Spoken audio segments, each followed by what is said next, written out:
Live. Well, hello. I'm Andrew Jenkins, and this is a short countdown timer to help the various live feeds catch up and settle down with each other and us with them, etc., and give us time to get the feeds up. And we're so excited today on Leaders Live.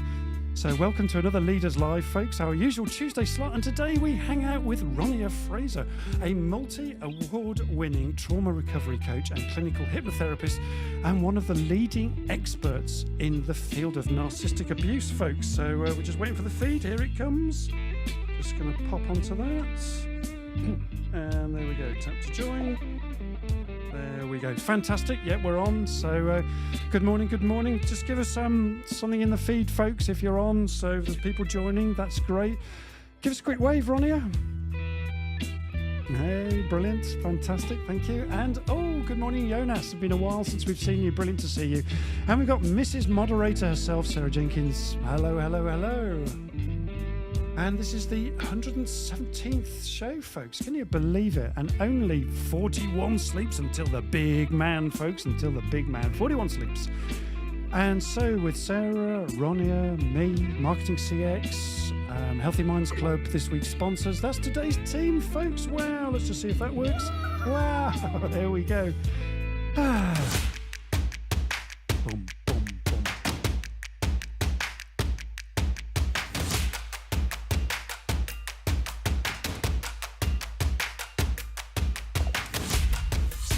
Boom, there we go. Oi, people and hi, gang. It's Leaders Live showtime, folks. Hurrah and huzzah. I love that. I'm going to be laughing at my own jokes today. I'm sorry about that. So, and it's just after 8:45 a.m. here in the UK, and we are live with Leaders Live, spreading the love, folks, spreading the love.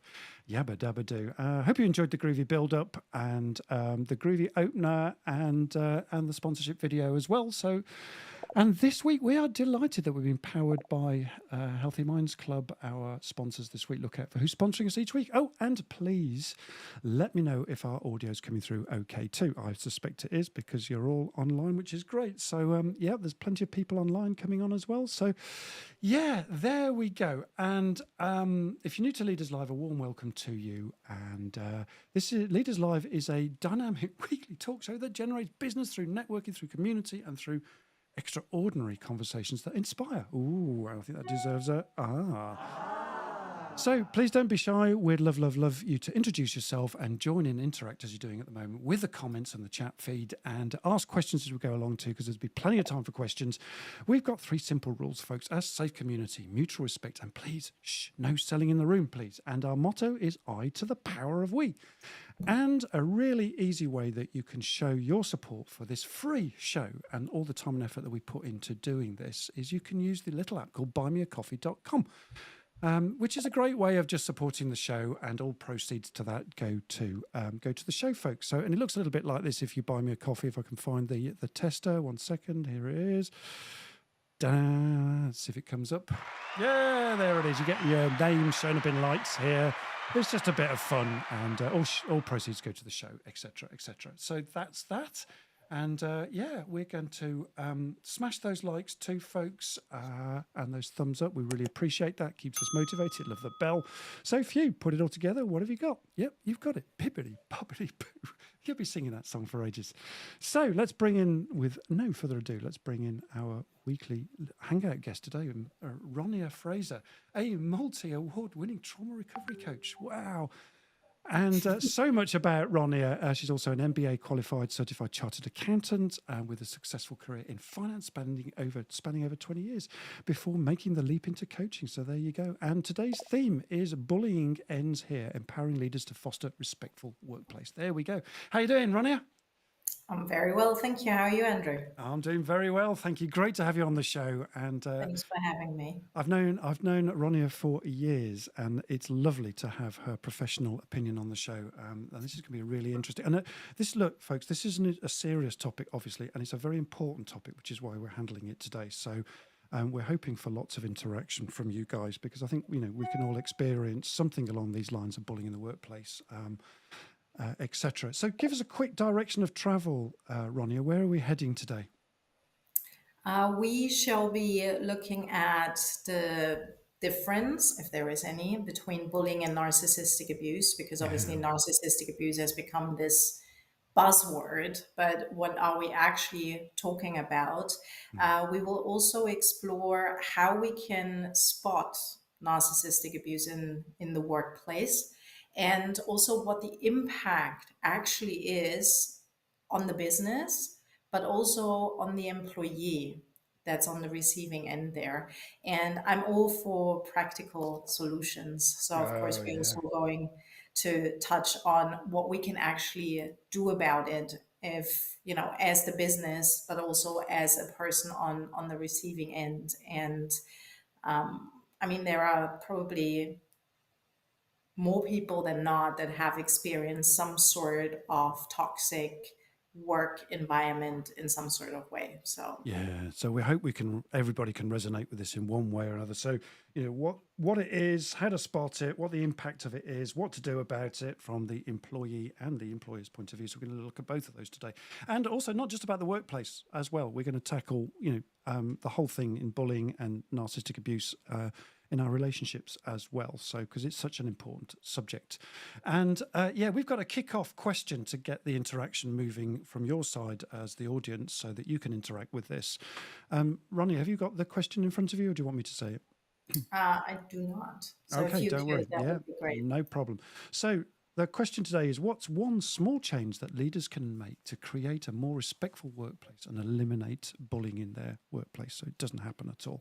So that's the question today. What's one small change you as leaders can make to create a more respectful workplace and eliminate bullying? There we go.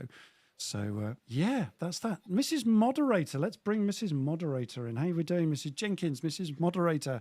Yeah, So, doing really well, thank you. Nice to see lots of people online. yeah, Good morning, good good morning. morning. So nice to see Laurie and Rebecca Mm. Jenkins. Jonas, it's good to have you back with us. Mm. Mark Nutter, good to see you Oh, online. yeah. So yeah, Dr. Ian Price, Whoop, whoop. Mateus, Yeah, lots of people. So we expect lots of comments, please, guys. Don't be shy. great. Yeah, I think Jonas says, gotta love the bright red hair. There you go, Ronia. So Absolutely. fantastic. Yeah, brilliant. Okay, now, just before we sort of get into the meat of this, just a quick shout out for Steve Whittle's charity, Tough to Talk, which we're featuring for the whole of November, which is all about Tough to Talk, preventing male suicides, another serious topic. So we're just going to shout this out. It's a small, short video to help Steve's charity and, give more coverage to support communities and businesses that support men with their issues and destroying the stigma around talking about mental health and reducing mental suicide. Here we go.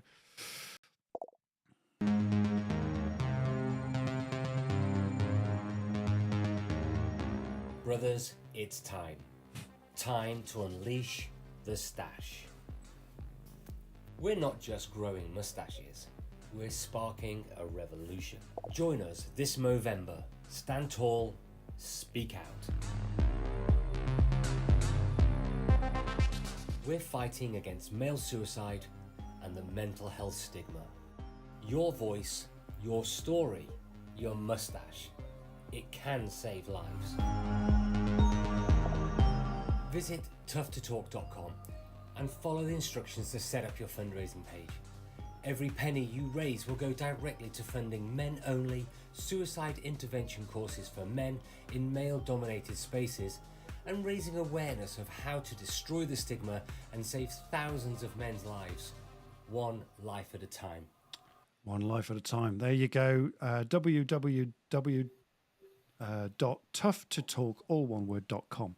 And great to have Steve Whittle with us today. So let's bring on Monia in. So brilliant. And before we begin, let's just give Ronia a round of applause. Yabba dabba doo. Brilliant. So it looks like we've got some stuff in the feed. We'll come to Mrs. Moderator in a moment. But just before we do, look, Monia, give us, Ronia, give us a quick update or just a summary, really. What is narcissistic abuse and this link to bullying, and what has it got to do with the workplace, Monia? yeah, so I mean, as all of us know, narcissistic abuse has become this massive, big thing, which to a certain extent is a good thing, obviously, because we start talking about it, which is hugely important. but then also it's getting a bit overused. So it's really, really important that we actually talk about it in the right way. Yeah. It's not just because somebody does us wrong as we perceive, they are abusive, right? So it's very important to talk about it in the right way. And I mean, the word bullying has been around much longer than narcissistic abuse.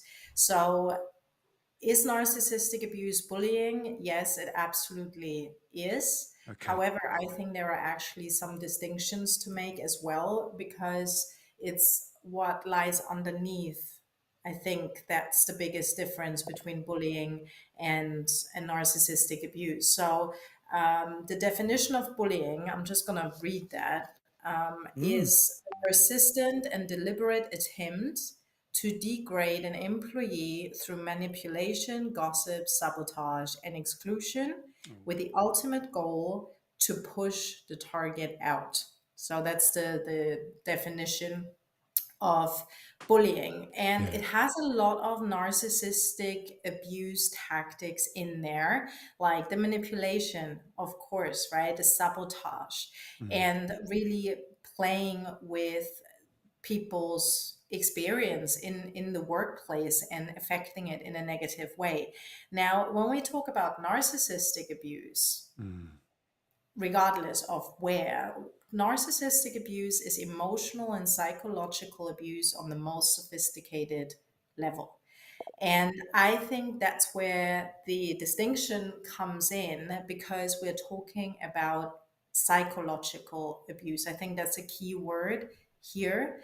And it's much more sinister, it's much more calculated. And when we are dealing with a narcissist, it's not necessarily the ultimate goal to push the target out, because the narcissist will actually get supply from making somebody else feel worse so they can feel better, right? So it actually is even in their intention, at least for a while, to keep the target engaged in that, because they energetically get something out of it.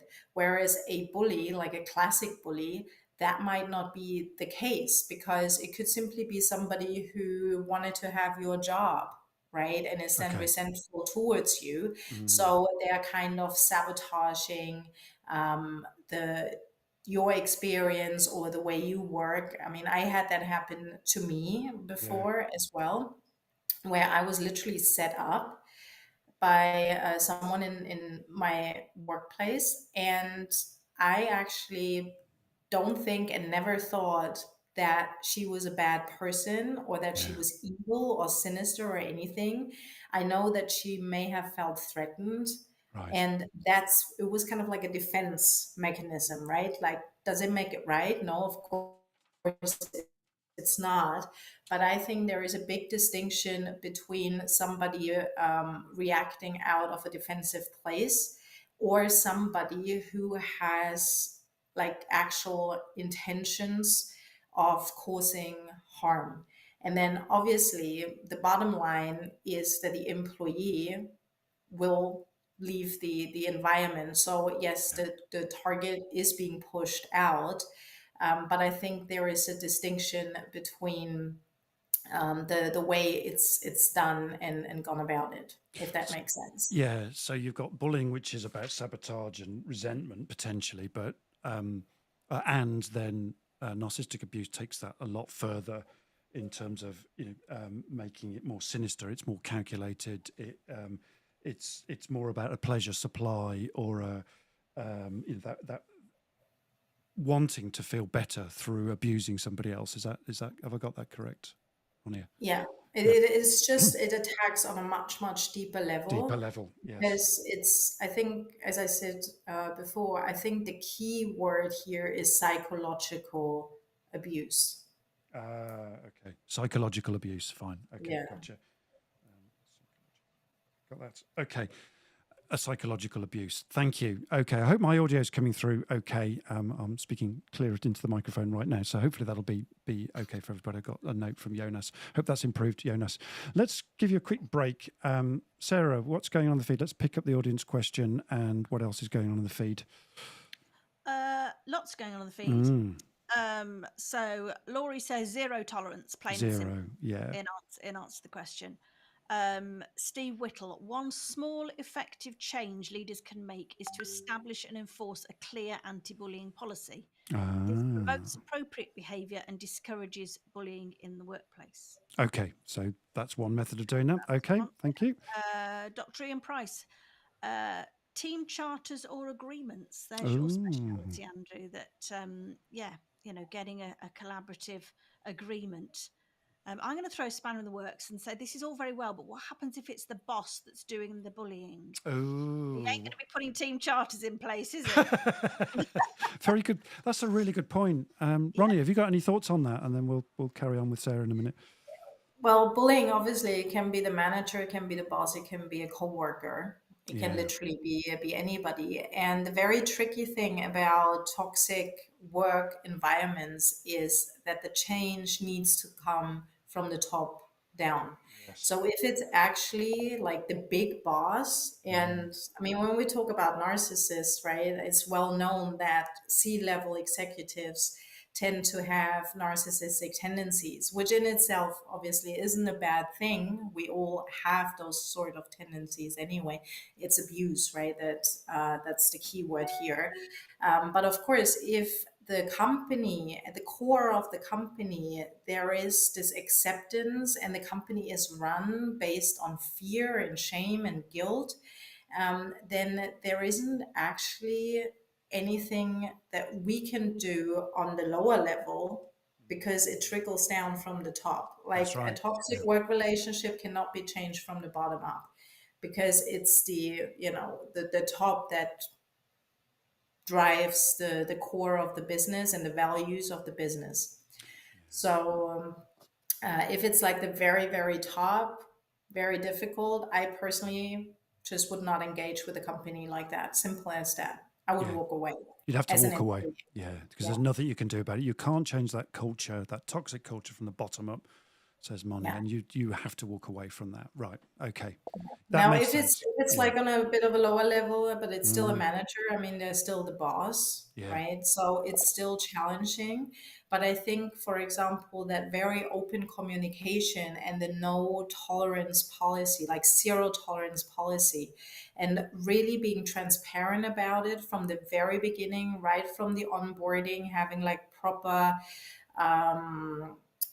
like structures in place. I think that does help a lot because simply they can't really hide that much anymore, if that makes sense. So they're being called out before it happens, and everybody knows that this is something that's being taken seriously. And again, it just needs to be implemented in the right way, right? That it's not enough to just have like a document, which is the anti-bullying policy, if it's not actually lived, right? So there is a big difference between something theoretical to comply and then how it's lived in real life in the business. And are we getting better at this, Ronia? Do you think in our workplaces and political institutions, etc.? In general, just generationally, things are changing a lot because obviously, if you think about how baby boomers would run a business as opposed to now, millennials running their startups, it's very, very different. And also the employees don't just accept being treated in a certain way anymore. So one may argue it's going a bit too far, but then at the same time, actually it's a change that had to happen. It was really needed because just because it's your workplace doesn't mean they can get away with anything. I mean, if you think about how in my apprenticeship or, like people that started their work life many years ago, what we had to put up, if you will, which was kind of like part of being an apprentice, right? Because obviously as an apprentice, you just start out, you have to learn the ropes. Oh, yeah. Nowadays, you wouldn't get away with the same things necessarily because obviously people speak up about unacceptable behavior. So I think it's changing, but again, it's really important that we talk about it in the right way and that we implement it the right way because it's such a tricky topic. It's very easy that it just flips to the other side, and then all the seriousness just gets taken away from it. Tell me a bit more about that. That's quite interesting. That it's an important topic, but it's a tricky topic. But it's easy to get. It's easy to kind of get overbalanced. Did you say, or get swept under the carpet? Or Well, I mean, what we yeah. see happen a lot, and not only in the workplace, just with labels like narcissistic abuse and things like that, it's very, very easy for people to just simply accuse someone else of abusive behavior. And that's why, especially in the workplace, right, it's very, very important to have really solid protocols in place, because otherwise, you might just get false accusations. So obviously HR needs to be neutral, which is a challenge in itself. Indeed, yeah. But it has to be really, really solid, because the company also needs to protect themselves from false accusations. And that's why it's so important that the management, HR, they're all educated and trained, right? Basically in a similar way as we would do with physical abuse or sexual abuse in the workplace. I mean, we've all had to take trainings on equality, diversity, all of how those it's things, right? identified, and what to do when it happens, and all those kind of things. And for me, it's very interesting that for like physical and sexual abuse, obviously it's a total no-brainer. Yeah. But psychological abuse in the workplace is completely left out of that. Because it's so hard, right? It's a challenge. It's tricky. It's very tricky, but that's why it's so, so, so important to really do it the right way, because as a business, we need to protect ourselves from false accusations. But then at the same time, we also need to provide a work environment that's safe and respectful for the employees. Right? Psychologically safe. Yeah, very well said, Ronia. Let's just go back to Mrs. Moderator again. What's going on in the feed? There seems like there's quite a lot going on the feed. Let's just pick it up. Yeah. Right. I'm going to come to morning, Kieran. So I'm going to pick up on this because there's an answer from Laurie further down. So does community of practice, so a list of positive behaviours being politely and frequently reminded to all the team, make more of a positive impact than a zero tolerance approach? Just put that up there then. But then Laurie's answer is, don't think so. I do believe you can't go from zero determination without steps, but at the end of the day, there should be zero tolerance for bullying. Positive behaviours and polite reminders are all good and have their place, but she's seen way too many employees get away with bullying, and the manager sends a gentle reminder of our positive behaviours. There are lines in the sand, and it is very clear and shouldn't be tolerated. Oh, that's beautifully said. Yeah. So it's great to have the policy, but there should be steps in that policy, I think is what Laurie's picking up on. Ronnie, what say you? Oh, sorry, carry on. Sorry, I'm just going to jump in there. I think please. The point she makes is, so, the manager can send an email basically going, don't do that. It's not really in line with our policies. So because done. they're doing it because they've ticked the box, they've said what they need to say, but they really don't want to get involved. Yeah. And it seems to me that there has to be more engagement by everybody to try and stamp it out. Yeah, not just a simple email and just to pretend it's not there. Nothing to see here, and avoid the tick boxes. Okay. Any thoughts, Ronia? Well, I agree. I mean, obviously, it's very important that there's a see-through, right? Action, consequences. If it's just an email, sorry, of course the phone rings. It's live, baby. Always, yeah. I hope it's not your mum. No, hold on a second. Carry on for a moment. I answer your question. Okay, no problem. Sarah, let's just see what else is going on in the feed. Back to the feed. So what else have we got? Steve Whittle also promote a culture of calling out bullying and reward them when they do call it out. When they do call it out. Okay. I think also that the point Ronia made about false accusations. That's it's a very good tactic, isn't it? If you're the one who is doing the bullying behaviour, it's very easy to call somebody else out and try and turn it around on them. Perhaps is that what's called? Is that the term gaslighting? Is it, Ronia? That Well, gaslighting is when the perpetrator basically distorts the reality to such an extent that the person on the receiving end starts questioning their sanity. So you Yeah. know for a fact that you've done something or something happened in a certain way, but then all of a sudden everything you seem to remember isn't true anymore. And that one actually is extremely powerful. It gets used in the workplace by those people a lot, actually, because it's incredibly destabilizing. It's actually a form of mental torture. And that's why the psychological abuse definition actually is very, very important, because it's such a serious thing to do. It messes with people's brain, and then it literally changes the landscape in the brain.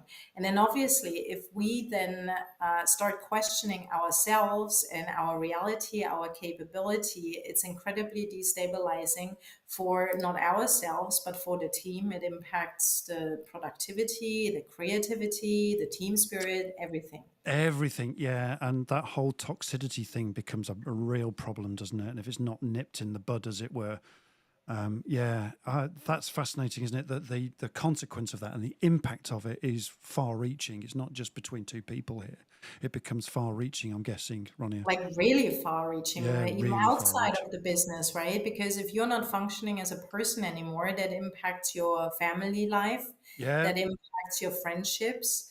And we will be talking more about what the actual impact is of bullying and narcissistic abuse in the workplace. And it's really a very serious topic with very serious consequences. And that's why where I left off with with the completely. phone, Yeah, consequences yeah. actually are important, because people only do what they get away with, right? So if you treat someone in a certain way, unacceptable way at work, you know it, right? And then you get an email, oh, please don't do that.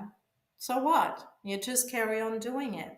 But of course, if there is an actual zero tolerance policy, if there is an actual consequence, if there is like a disciplinary proceeding or whatever is put in place, right? Of course, it needs to be assessed.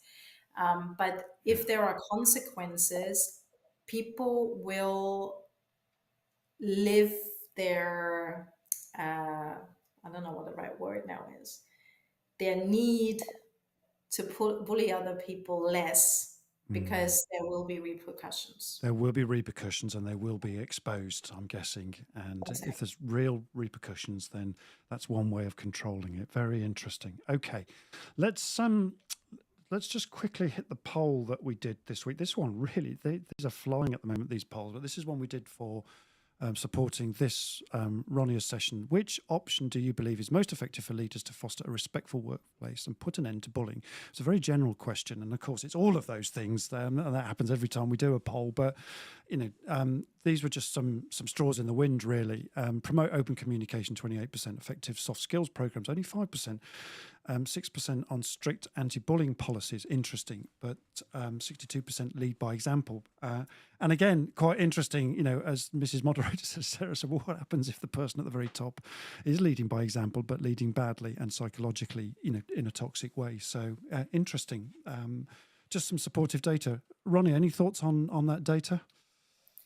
Well, I mean, it all makes sense, right? We pretty much Yeah, addressed all of that indeed. already. So Yeah. promoting open communication, you're nipping it in the bud straight away, Yep. right?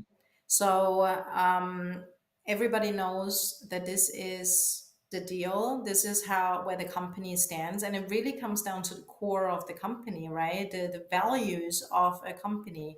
So that one I think is important, because right from the get-go, the company is very clear on its stance.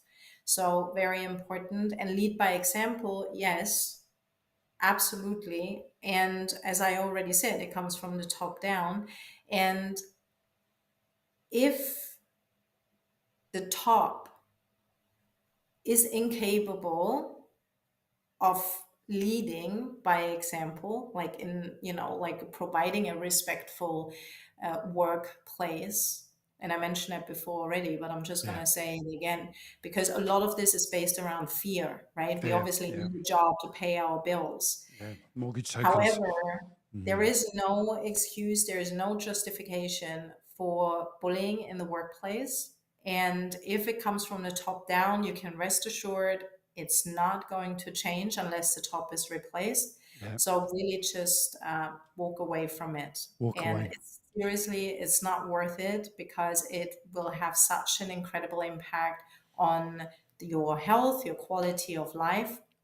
So lead by example Yeah. is the only way really to live that experience within the work environment. However, if it's from the top, there's nothing you can do. So Nothing just you can do. walk away. Yeah. Apart from, again, leading by example and walking away from it, and the best people will probably all leave that organisation. Yeah. Who knows? But if fear is ruling, then hopefully those that are more sensible get it and don't just acquiesce to the fear, which is Yeah, another and thing that's that that's a happens. really interesting thing as well, because you're just talented people. Yeah. I mean, the thing with narcissists, and again, I think that's what distinguishes it from the classic bully. Yeah. Narcissists are most interested in you when you have a lot going for you, because if you have a lot going for you, they have a lot to take from you. Mm. Right? So from a company perspective, if you actually have narcissists operating within your work environment, they literally destroy incredibly skillful, talented people. Because what does narcissistic abuse do, or bullying, whatever you want to call it? It really erodes your identity, your self-esteem, your self-confidence. And then you have like those incredibly talented people that obviously were hired for a reason, that are not functioning in the workplace anymore, Yeah. because they don't even believe in their own capabilities anymore. So Because what they've been happens for the dismantled. company? You lose incredible talent just because there is somebody in this team who feels the need to destroy somebody else so they can feel better about themselves, just because they have whatever insecurity they need to cover. God, that's quite scary, isn't it? And destroy and dismantle. Is this done sort of covertly, or is this quite overt at times? Is it just so it sort of hides Well, under the if it was radar? really overt, Mm. it would be way too obvious, right? Like, Yeah. that would probably be more along the classic bully, Mm. like Okay. there is like a resentment or whatever, and then now that person refuses to comply with work instructions, or doesn't provide the information needed, Yeah. for the other person to do their job, like things like that. I think a narcissist, because narcissists are so much more skilled, Skilled. if for lack of a better word, and then more calculated as well. It's much more covert. So usually the way it starts out will be that that person is probably your biggest fan. If it's like a manager or a coworker, and they're super supportive and really raise you up because you're like the best that has happened to the company, and like really, really flatter your ego and become very friendly. Oh, let's go for a drink. Let's go for lunch together. And they become like your work buddy. But then obviously what happens there is that trust is built. And this is actually not different to when it happens in a romantic relationship. It's literally the tactics that are used to establish the relationship. And then what happens is you start trusting that person, and then they may even become your work bestie. And Gosh. of course, you will share information, whether it's relating to the workplace or your private life, Okay. your insecurities, your fears, because obviously when we trust somebody, we are open. Let them in. Yeah. Right? Yeah. And then what will happen is that they will actually use that against you. Oh, so it So, sort of for starts. example, they will then know, there is something not working at home, something happened at home. So obviously you're dealing with a personal issue, and they will then use that, for example, to justify a claim of bad performance, Gosh. Yeah. things like that. So it's much more covert, and there are so many layers to it as well. It's not only what the person does with the employee on the receiving end. They also plant the seeds all around, right? Like by spreading lies, by telling a narrative that serves their purpose, and it develops over time. So they will basically draw everybody in their net, like other managers, the C-level, even HR, because usually those people are very charming and charismatic and well liked. They have great results in the workplace, right? Like Yeah. if it's sales, like they're the best salespeople and things like that. So then over time, they will be friends and they will then start sowing the seeds, the Gosh. narrative. So then when it actually comes down to it, when the love bombing phase, if you will, stops, the honeymoon phase, and it turns abusive, everyone around that abused employee will already be primed without their knowing, right? Because obviously there is no reason of questioning it. So it's very, very subtle. And when then obviously the bully, the narcissist will go like, oh, the performance is really unacceptable, for example, right? I Yeah. mean, performance is usually the one where the easiest to attack somebody in a workplace, obviously. Then the people around won't actually question it that much because obviously the narrative has been spread over an extended period of time. So it's kind of like just like a self-fulfilling prophecy waiting to happen. Self-fulfilling But prophecy. it's all a setup.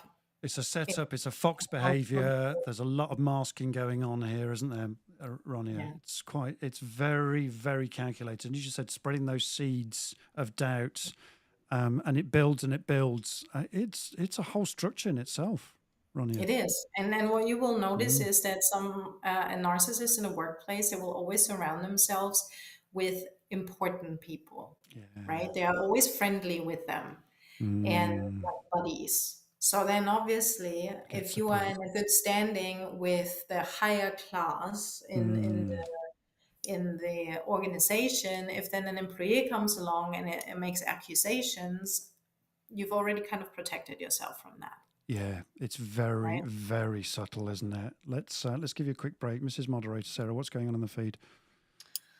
Oh, lots of debate in the feed. Kira makes a good point about. Actually, no, it's Ian. Sorry. The coaching mindset paradox. It's interesting. We can sometimes show unbalanced warmth and empathy that strays into tolerance of certain behaviours, rather than balancing this with enforcing the way we need to work together. So yeah, being a bit too. This is a technical term. A bit too wussy about enforcing things. Yeah. Now, So that whole thing about empathy versus enforcing stuff, is that? Yeah, Mark interesting. makes a really good point. Do participants believe we're seeing a real change in addressing the issues? Yes, there are policies, statements of zero practice, etc. But when it comes to the crunch, are organisations dealing with the perpetrators? I'm just trying to find that comment. Whereabouts is it? It'll come up as LinkedIn user. It doesn't come up with, but it's Mark. It's Mark. Can you repeat that again? That sounds really important, that actually. Do participants Here we believe go, got it, yeah. seeing real change in addressing the issue? Yes, there are policies, statements of zero practice, etc. But when it comes to the crunch, are organisations dealing with the perpetrators? In practical terms, yeah. What's your thoughts, Ronia? There might again be like a generational difference. Okay, right. Also, like the size of the company, I think makes a big difference there as well. Yeah. When you have like a big corporation where everybody is just a number and it's anonymous, it's very different to, like an SME or startup where it's much easier implemented. I suppose the other thing that could be going on as well, Ronia, just thinking about that question, is at the senior levels, if someone's face doesn't fit or a new person comes in at the senior level and then doesn't like another senior leader, you can get that whole cycle going on at the leadership level too. Can you, Ronia? I'm guessing. On any level. On any level, yeah. So not even just on the management level. It can be on the work floor between indeed. colleagues. Yeah. So and it could be very subtle, couldn't it? The politics of someone coming in and doesn't like somebody else, then you end up with this cat and mouse game, I guess, of fox behaviour very subtly dismantling, as you said, and destroying somebody on the leadership team that they might not like or see as a threat, perhaps. So it could be very subtle, this stuff, can't it? And I think actually it was important because we talked about the open communication, and Yeah. I had mentioned the training before Yeah. as part of like the onboarding process and Mm. everything. I think what's important there, which I just forgot what I wanted to say. It happens on this show.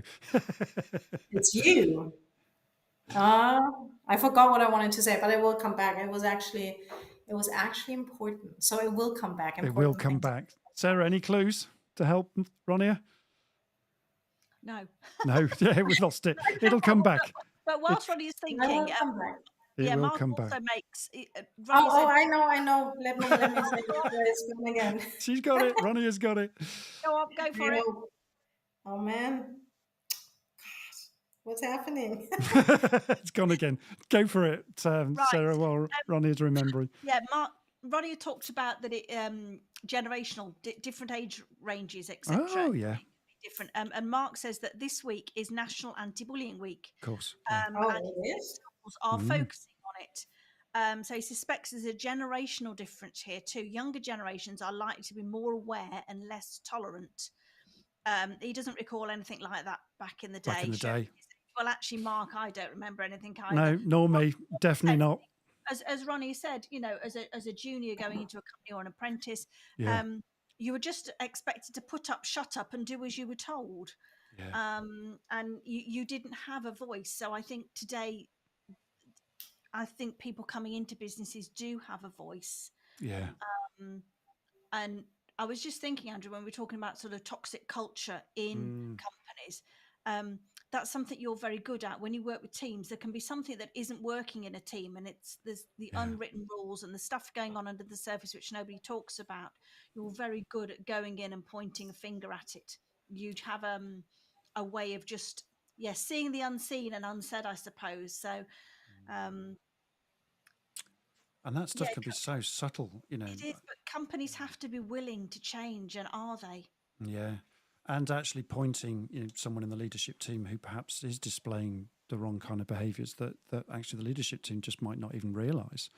And I've been responsible for that in a team at one point as well. Yeah, Ronia, you had your finger up. That actually is what I wanted to touch on. There right? we go. We're in sync. So when we have like that opening, like the onboarding and the training and the open communication, so everybody actually understands what are we even talking about. I think that's also important for people who may not even recognize that maybe that behavior isn't acceptable to start with, or that they are even doing it, right? And it's very easy, and we said that before, to label somebody a narcissist and an abuser, but at the end of the day, we're also human, right? And we all have our triggers and our insecurities. And I think that's why the open communication is so important, because if you are a normal person who doesn't have like a narcissistic personality disorder deficiency, right? You actually have a sense of self-awareness.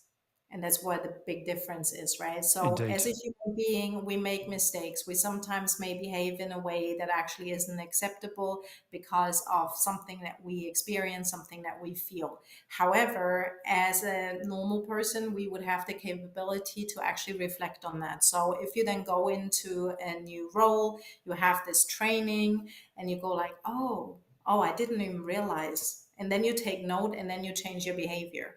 Of course, when we're dealing with a narcissist, that will never happen because they don't even have that self-awareness, right? Like they would go to the training, they would listen to it, and they would think it doesn't apply. It doesn't apply. It doesn't apply to me. That's really interesting. And that's what there's so much here, and it's got so much richness. And we were only really just touching the edges of this very deep subject. But tell us how you've started to open up that whole aspect of identifying, the narcissistic abuse in the workplace. And what are the kind of things? What are the trigger points? What are the things that we could look out for here, Ronia? When we're doing this, as leaders and anyone in a workplace. How do we go about identifying this stuff? Yeah, as we already said, it's very tricky because Tricky, a lot yeah. of it is very covert. But what Yeah. will happen is you will literally be able to find all the narcissistic tactics applied in the workplace. There will be gaslighting. We already touched on that. They will be lying, like literally making up stories. Or, for example, what's also very common is that the abuser actually will take somebody else's work and take the credit for it, right? Without even acknowledging the involvement of the person who produced the results, and without being actually involved in it, right? So that, for example, is a very, very common narcissistic tactic, just taking other people's productivity, creativity, work, and make it their own, and literally lie about it, right? Very, very common for narcissists, because obviously they don't feel bad about lying. There is manipulation, emotional blackmail. Like, obviously we all have a professional life, we have a personal life, and just disregarding boundaries as well, right? So what I have seen a lot is, for example, somebody has childcare appointments, have to pick the kid up at school or whatever. Yeah. And then the manager comes along and goes like, no, you can't do that now. I need this right now. Right now. Thing- Yeah. things like that. And it's unacceptable behavior, and it's actually something we don't have to tolerate at all. And we talked about the identity erosion as well, right? So you come in with the intention to do a good job, right? You're excited about a new job, and then within weeks, all of a sudden, you question all your qualities, all your capabilities, all your skills. And then obviously, if somebody makes your work out to be theirs, that doesn't help. Another thing that narcissists are really, really bad at is dealing with feedback.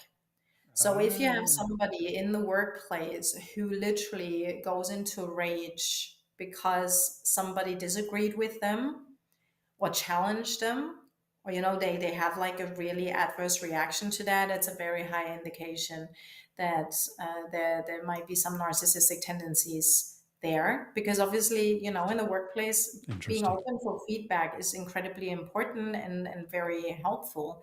And as a good leader, it's a leadership capability, right? Being able Exactly. to Yeah. receive and give feedback. Now that one is a big one. And then, of course, what I don't have is any concern for anybody else, like the mother who has the kids at home, for example, or any, medical problems or things like that. It doesn't matter what the employee needs. And also, if they then put boundaries in place, they will just override it. And I'm sure in the last few minutes we will touch on the whole boundary topic as well, which is obviously key. However, if you're dealing with an actual narcissist, you can put as many boundaries in place as you want. They are not going to tolerate them. They will just push through them anyway. Narcissists are very micromanaging because obviously they need control. They're desperate for control. So they won't actually give the employee any time to breathe. Fascinating. And Yeah. we talked about the fear and the shame and the guilt, which is a very traditional form of running a business, right? Yeah. Because obviously, Yeah. if Right. somebody is too scared to leave, Mm. and again, the same thing happens in relationships, right? It's that illusion that's created that without that job, you cannot survive. And obviously, in the job, it's financial, and that can be in a romantic relationship just as much. And while it is true that we need a job and that we need money to survive, none of us is actually dependent on one single company or person, if that makes sense. Yeah. Like we actually can get up and look for something else that actually is Spot on. better for us. But Spot on. because that whole illusion is created that we can't survive without, that's what makes it very tricky. And that actually made me just think of trauma bonding, which I didn't even want to talk about, but I'm just going to touch on it because we can do a whole session on that. Trauma bonding. Trauma bonding happens in any kind of relationship where the power dynamic is skewed. So obviously, if you have an employee and you have the manager, and then the manager does all the love bombing to start with to lure the employee in, and then they take it away, and all that oxytocin and dopamine is replaced with cortisol, and all of a sudden they're like in a stress situation and fight or flight all the time. And then you have like 5 minutes again where they're nice again. That is also a trap. God. And I'm not going to go too much into detail because it's like literally brain chemistry, but it's also something that happens that will then prevent people from just getting up and leaving, especially if they don't have proper boundaries in place. Yeah, and that's where the time is always against us on this show, and it's been fascinating. But I'm just interested in that. You've just touched on it again, the boundaries piece. We're coming to an end now, but let's just touch on that boundary piece. We've talked about all the clues, subtle clues, to kind of spot this stuff and the warning signs, and it's tricky, and it's very covert, but you've given us a whole list of things to look out for, so on the podcast people can refer back to those points again, which are absolutely fascinating. Talk to us about boundaries, and then we'll move on to your call to action for people, Ronia. Right. Before I do, I just want to say one more thing because I think it's Sure. super, super important. Yeah. And I mean, obviously, we're talking about leaders here, but I just want to touch on, because we said it can happen on any level. I want to touch on the actual impact that it has on the employee, because it's really not to be underestimated. It's not just about, that person might be out of a job, right? When we're experiencing bullying in the workplace, it affects every part of our being, and we touched on that already as well. Our identity, our capabilities, self-esteem, self-confidence. But what it also does, and I think that is very, very important to understand, is that it has an incredibly adverse impact on our mental health. And the result of bullying, of narcissistic abuse, actually is complex post-traumatic stress. It literally changes the landscape of the brain. It's like neurological brain damage that's caused here. PSTD in the workplace. The result of that isn't just like, I don't believe in myself anymore. It's actually 24/7 anxiety. We talk about depression. We talk about hypervigilance. We talk about self-harm, suicidal ideations. So the impact of that is absolutely massive. And I think that's something where people still don't quite understand the scope of all of this. And like one of my clients, for example, he came to me because he needed to, get back on his feet. He hadn't worked for 8 months because he could not face going into a company, and because obviously trust issues are massive then at that point. And he was on medication, he wasn't working. It was literally the end of the road for him. His family was falling apart because he was a father, and still is, obviously, but providing for the family, all of a sudden that wasn't possible anymore because of health reasons. And then everybody who hasn't experienced it will just go like, just snap out of it and go back to work, like, what's the problem? But when we actually experience abuse, it doesn't work like that. And I just wanted to touch on that because it's super, I'm glad you said that. That whole thing about hypervigilance and PSTD in the workplace, and it happens so subtly, Ronia, that it's like crossing a bridge, isn't it? You don't necessarily know it's happening to you, and then suddenly you find yourself on the other side, and all of these things then just start to collapse. And as you said, it erodes your identity, your skills, your confidence, and all of those things, and your mental health drops down, plummets down to your ankles. Fascinating. And it doesn't only happen to women, right? It happens to men just as much. And I mean, indeed.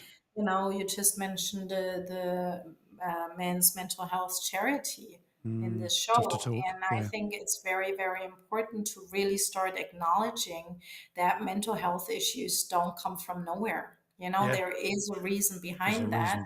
And that may well be the workplace. Thank you.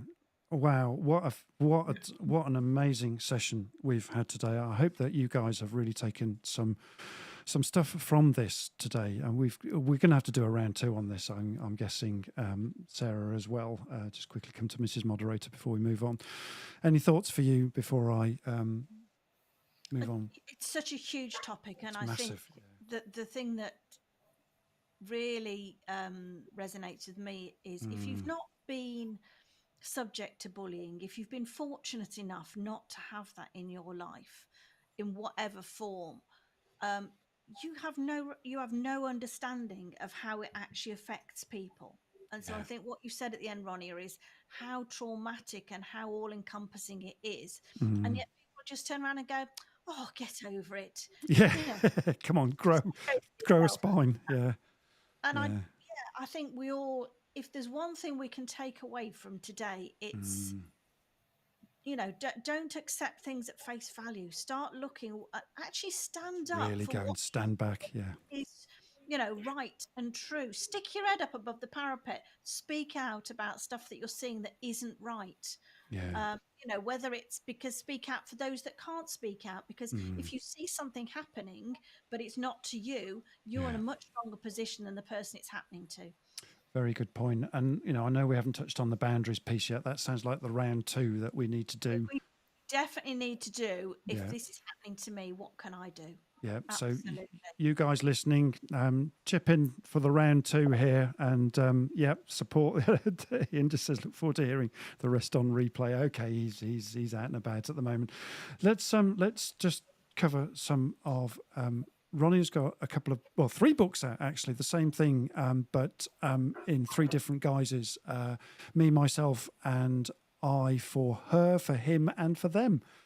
Do you want to tell us a little bit about these 3 books, these workbooks, Ronia? Sure. So my work obviously focuses on helping abuse survivors get back on their feet and regain their mental health. Yeah. And there is a lot of theoretical knowledge out there, and you can read as much as you like about narcissistic abuse in whatever context. You may have all the knowledge, and I haven't met a single survivor who cannot write a PhD on this. Yeah. But just because we have the in-depth knowledge, that doesn't actually mean any healing is happening, because the damage is caused on such a deep level. The healing also needs to happen on a deep level. And the healing won't happen in the cognitive function, which is a little bit tricky to understand for brainy people like us. I mean, I went through that same motion. Yeah. However, because I know how it is to, you know, sort of having to get your head around it, To I'm wrestle all with it. for effective. I mean, I'm German, so I need efficiency. I need results. And what this workbook is, it's a practical solution to kickstart your recovery. So if any of you have experienced narcissistic abuse in any kind of context, because the funny thing is a lot of people that are really badass in the workplace and run the boardroom actually are struggling with abuse behind the closed scenes doors at home, right? So it's regardless of what kind of narcissistic abuse or abuse it is, because it's not about that. This is a very practical workbook that teaches you 1 tool a day. There are over 50 tools in it that you can put in your toolbox. And it's really meant to kickstart your recovery, allow you to learn the beautiful art of self-care, and really start moving forward with your life. Boundaries is, of course, a big topic in the book as well. I love that. The beautiful art of self-care, folks. And this is a narcissistic abuse recovery toolbox in your pocket, guys. And first of its kind as well. For women, for men, and for everybody else who identifies otherwise. Lovely. For everybody else like them that identifies. Brilliant. And, break the trauma bond, take back control of your life, change your story, reclaim yourself. 50 simple practical tools, folks. Great books. And I know Ronnie has been working hard on those in the background, and they're on Amazon now and available as hardback workbooks, fantastic. So there you go. The link will hopefully be in the feed shortly, and if it's not, we'll put it in later. We've had trouble getting links into the feed for whatever reason, so I'll come back to Sarah in a minute to see what's going on there. So that's that, and a quick one on to Ronia's website that you can visit here. I love this website. It's beautiful, actually. She's really worked hard at this website, and so you can visit this as well. And I'm just shout out what your website domain name is for us, Ronia. It's roniafraser.com. RoniaFraser.com. And of course, you can find me on LinkedIn and on social media. It's Rock and Roll Coach Ronnie. Yeah, and you can find her on Facebook as well. And as I said, she's multi-award winning. I've seen Ronia get awards, so and I've been part of that process with her. So there we go. Multi-talented person is our Ronnie. So yeah, please reach out to her. And yeah, we're just coming to the end of the show now. If you want to contact me for anything on culture change and working with teams or keynote speaking, then you can contact me at PDX Consulting, pdx-consulting.com. I'm very happy to help you on culture change and working with teams. And we're running out of time very quickly, so I'm just going to come to a quick shout out from Sarah on Leaders Live. Yeah, just a quick reminder, we don't shy away from the hard topics. If there's things that you'd like us to talk about, drop it in the chat or Lovely. message Andrew. Yeah. Let's try and get more people to listen in to benefit, because if you love it, tell all your friends, and don't forget to subscribe. Love it. Thank you, Sarah. Lovely. And next week's Goosh, folks, is we've got Darren Stanton. We're going to talk about behaviour and body language. He is a master of this, and deception detection, the art of understanding body language is where we're going next week. And this guy appears on behind the scenes on a lot of talk shows and things like that happen on the BBC and other TV platforms. And yeah, he's world famous, this guy. So we can't wait to have another expert in the room. So just like Ronia, Darren is another expert in his field. So that's what we tend to be having a lot of at the moment. So we're going to say, we're going to rock and roll out of here now using Ronia's little phrase, rock and roll coach, out of here. And we just want to say goodbye to you now. Have a great week, and God bless, and God be with you, and peace be with you this week. And we'll just wave goodbye to you from our outro. And thank you for Healthy Minds Club for sponsoring us today. Thank you. Here it goes, and we'll wave goodbye here. Cheers for now, everybody. Thanks a lot. And thanks again, Ronia, for an extraordinary conversation. What an amazing time. Thank you, Ronia. Brilliant to have you on the show. We're going to definitely do a round two, right, Sarah? Absolutely. Yep. Thank you. Oh, here come all the links. We'll put all the links in the feed as well if you can't do them right now on live. Thank you very much. We'll see you again next week. And thanks again to Ronia for a superb show. Thank you again. Cheers for now, everybody. Have a great week.